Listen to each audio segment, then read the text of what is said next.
Hi friends, இன்னைக்கு பார்த்தீங்கன்னா இந்த கல்லை ஜேசிபியில் எடுத்து எங்கம்மா போடணும்? அந்த பக்கம் எங்கேயும் ஓரமாக போட்டுக்கலாம்டா. அந்த பக்கம் நெவலா இருக்குல்ல, அங்கே பார்த்தா நல்லா டீ குடிச்சுட்டு அங்கேயே உட்காந்துக்கலாம். ஆனால் இன்னும் கோழி பேசி தாத்தோம். இங்கே பாருங்க, எல்லாம் கோழி பீ இருக்கு. கோழி பீஸ் எல்லாம் இருக்குது பாருங்க. நான் குஞ்சு தாத்தோம். இவங்க வேற வந்து தான் சும்மா கொத்திக்கிறாங்க. மொத்தம் 4 முட்டை இருக்கு. மேலே கோழி மேலே அரைஞ்சல இங்கெல்லாம் கோழி வேஸ்ட் எல்லாம் இருக்கு. எல்லா கொடியும் பாதி கொடிலாம் இங்க கொஞ்சம் வந்து உட்காந்துக்கும், பாதிலாம் அங்க போயிடும், பாதிலாம் இங்க வந்துடும். சரி, நம்ம இந்த கல்லை ஏன் தூக்கி போடுறோம்? கோழி பீயா இருக்குல்ல, அப்புறம் எல்லாமே இங்க கோழி பீ. அப்புறம் இங்க பாருங்க, இங்க முன்னாடி பாருங்க, எல்லாமே தண்ணி போயிட்டு இருக்குது. வீட்டுக்கு முன்னாடி. அது மட்டும் இல்லாம இங்க நிறைய சேர் இருக்கு. வாத்து வந்து ஆடி ஆடி நம்ம சப்பல எல்லாம் சேராயிடுது. இந்த கல்லு தூக்கி இடத்துல போட்டு இங்க நிறைய மண்ணு கொட்டி ஈரமே வராத அளவுக்கு பண்ணிட்டு அந்த கல்லை எடுத்துட்டு வந்து ஒரு வாய்க்கால் மாதிரி போட்டுக்கலாம். போட்டு தண்ணி அதில் போற மாதிரி. சரி, இப்ப அந்த வேலை பண்ணலாமா? அடுத்து இங்க பாருங்க, இதெல்லாம் கொஞ்சம் விடணும். சரி, இப்ப ஜேசிபி எட்டுவாங்க. மண்ணு போட்டீங்களா, அப்படியே மேலாக்கு பண்ணுங்க. இதுல இப்ப மண்ணு போட்டு கொட்டி ரெடி பண்ணிடலாம். போய் வண்டி எடுத்துட்டு வாங்க. ஜேசிபி நீங்களே எடுத்து வந்துருவீங்களா? அதெல்லாம் கழிச்சு எடுத்துட்டு வராது, அப்பா எடுத்துட்டு வருவாரு. அங்க இருந்து இங்க கொண்டு வரணும். அங்க இடத்துல வழி இருக்கு, அங்க வந்து கல்லு பொறுக்கிறதுனால அந்த இடத்துல ஜேசிபி வச்சாச்சு. இப்ப அங்க இருந்து இங்க கொண்டு வந்து இந்த கல்லை தூக்கி போட்டுட்டு வாய்க்கா மாதிரி அப்படியே போடணும். இங்க வந்து நம்ம தண்ணி எல்லாம் குடத்துக்கு கழுவத்துக்குலாம் பிடிக்க முடியல, அதனால இங்க அதிகமா தண்ணி வருது. வாத்தும் இதுல வந்து அடிக்கடி உட்காந்து நீச்சல் அடிக்கும், அங்கதான் அதிகமா நீச்சல் அடிக்கும். இப்ப இந்த ஜேசிபி கொண்டு வந்து இந்த கல்லை எடுத்து எங்கேயாவது ஒரு பக்கமா போடணும், ஓரமா போடணும்.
சைடு வந்து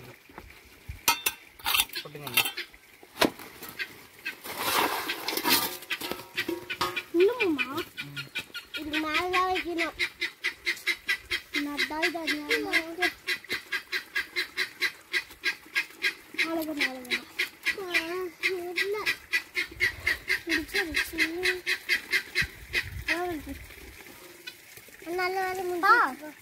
இதெல்லாம் அடிக்கிட்டா இதுக்கு மேல அப்படியே தண்ணி தெளிச்சுட்டா அப்படியே இப்படி அமுக்கி விடணும். அமுக்கி விட்டா அப்படியே எதுவுமே ஆகாது. வெயிலுக்கு வாட்டர் ஜூஸ் எடுத்து குடிக்கும் போல இருக்கு. சரி சொல்லி விட்டு போய் தண்ணி குடிச்சிட்டு அவ்வளோதான் ஃப்ரெண்ட்ஸ், எல்லாமே முடிச்சாச்சு. இந்த வாய்க்காலெல்லாம் அப்படியே ஜேசிபி வச்சு நல்லா இது பண்ணிட்டு அப்பா வந்து லூஸ் பண்ணிவிட்டாரு. அண்ணன் வந்து மம்முட்டி வச்சு நல்லா இழுத்து வாய்க்கால் மாதிரி பண்ணிட்டான். இப்போ என்ன தண்ணி போனாலும் இதுக்குள்ளே வந்து அப்படியே போய்க்கும். கோழிங்களை தண்ணி குடிச்சுக்குது. இது பாருங்க, எல்லாம் கல் 5 பேர் நம்ம குடும்பமே எல்லாம் சேர்ந்து தான் இந்த மாதிரி அப்படியே வேலைலாம் செஞ்சுது. எல்லாருமே கல் எடுத்துகிட்டு வந்து போட்டோம். அண்ணன் வந்து அதுக்கு தகுந்த மாதிரிலாம் அடுக்கி மேலெல்லாம் வெயிட் கொடுத்தாங்க. இந்த பக்கம் எல்லாம் மேடு வந்து ஏற்றியாச்சு. இனிமேல் இந்த பக்கம் வந்து தண்ணி எதுவுமே வராது. சும்மா அங்கே வந்து லைட்டாக மட்டும் தான் ஈரமாகும். செம்மையாக மேடு ஏற்றியாச்சு. அதனால் இங்கே வந்து தண்ணி எதுவுமே வராது. இந்த வாய்க்கால் அப்படியே தண்ணி போணுச்சுன்னா அந்த குழிக்குள்ளே போயிடும். அந்த குழிக்குள்ளே போணுச்சுன்னா மண் அப்படியே ஸ்ட்ராங்காக இருக்கும். பாருங்கள், இப்படியே ஆறு மாதிரி போய் அந்த குழிக்குள்ளே போயிடும்.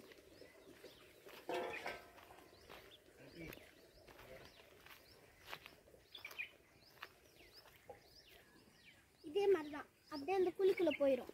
ஹலோ பாய் ஃப்ரெண்ட்ஸ், இந்த வீடியோ பிடிச்சிருந்தா லைக் பண்ணுங்கள், ஷேர் பண்ணுங்கள், சப்ஸ்கிரைப் பண்ணுங்கள், மறக்காமல் பெல் ஐக்கனை கிளிக் பண்ணுங்கள். பாய். இதே மாதிரி உங்கள் வீட்லேயும் ட்ரை பண்ணி பாருங்கள்.